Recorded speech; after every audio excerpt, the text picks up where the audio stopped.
Did you all arrive?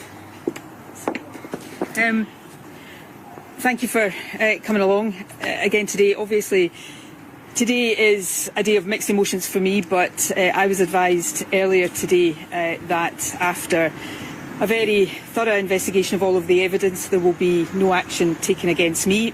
In other words, I am completely in the clear. That is the outcome I would always have expected.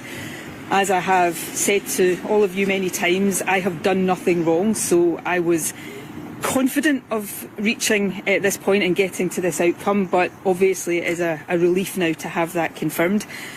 For almost 2 years I have had this cloud of investigation hanging over me. I think it won't surprise anybody to hear me say that's not been an easy experience, so to reach this point today is obviously something I am relieved about. I've been trying to get on with my life and I now intend to do that.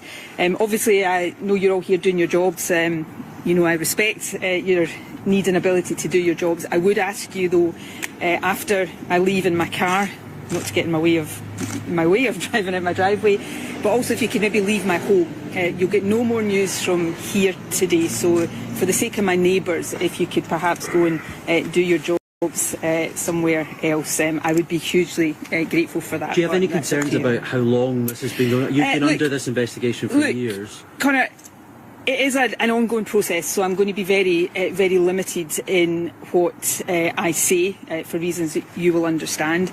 And anything I say will be entirely related to me, because I can only speak for myself. I was First Minister of this country for the best part of a decade. I have utmost respect for the police and for the prosecution authorities in our country, and I'm never going to say or do anything to undermine that. All I can say is that I have done nothing wrong, and I don't think there was ever a scrap of evidence that I had done anything wrong, and therefore, of course, to have something like this hanging over me for almost 2 years now has been difficult. It's been frustrating.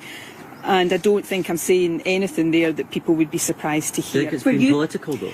No, I'm not going to say that. For you personally, Nicola, does this give you an opportunity now to start to get on with your life? Look, I've tried to get on with my life over the last couple of years. Some days that's been easier than others, not to put too fine a point on it. But, again, without getting mired in cliche, because most of you know me well, I'm not really that kind of person, but in times like this, you find resilience you sometimes don't know you have, and you find strength that you don't know you have. So I've certainly experienced that over the last couple of years. I'm a stronger person today than I was when this kicked off. But that said, I wish none of it had happened. And I now, look forward to getting on with my life. I've got a year to go in Parliament. I look forward to represent my constituency. I'll be in my constituency later on today, which is not an invitation, incidentally, to any of you.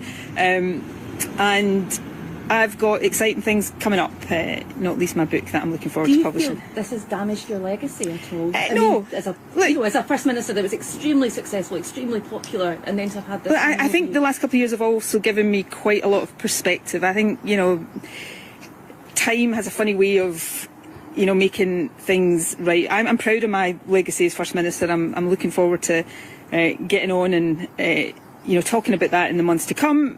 That's not to say I didn't make lots of mistakes. Of course I did, but I'm sure I'll get to a point where I look back on this period and I'm able to put it in more perspective than I perhaps can right now.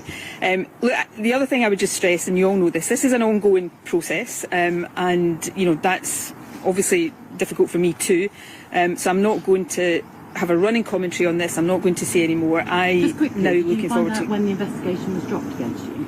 I was told this morning, or at some point today. I can't remember if it was before or after 12 noon, but I was told today. Okay. Will you ever leave the SNP again? I think the leader of the SNP right now has my full support, and he's doing a good job, and I look forward to helping make sure that he's re-elected as First Minister next year. How about return to frontline politics? Look, can I just say, after the amazing time I've had in frontline politics, almost a decade as First Minister, and I think particularly after the last couple of years, I'm looking forward. Politics will always be in my blood, and I don't think there's any doubt about that, but I'm looking forward to just a period of being able to pursue different things, of being able to pursue things that I enjoy, that I'm passionate about, it won't surprise any of you to hear a lot of that is around writing in the book world. I'm looking forward to appearing in the Glasgow Comedy Festival this weekend, actually, which is perhaps a bit rash, but there you go. So, no, is the short answer to your Do question. you feel like this investigation destroyed your political career? I think I've already answered that question. Do you think it harmed, clearly, the SNP as well? I think people are pretty savvy. You know, of course, this will have raised a lot of doubts, but it's still an ongoing process, and I don't want to say anything that gets in the way of that. But I think you can see from the SNP's polling, right? I don't want to make this an issue of party politics, but I think you can see from the strength of the SNP's polling right now that the SNP is still the party that most people, a plurality of people in Scotland support, and I think that is testament to the strength of the party and our record in government. If you could sum up how you're feeling today in one word, what would it be? Relief, obviously, but this is 2 words, but maybe a bit of vindication as well. Thank you.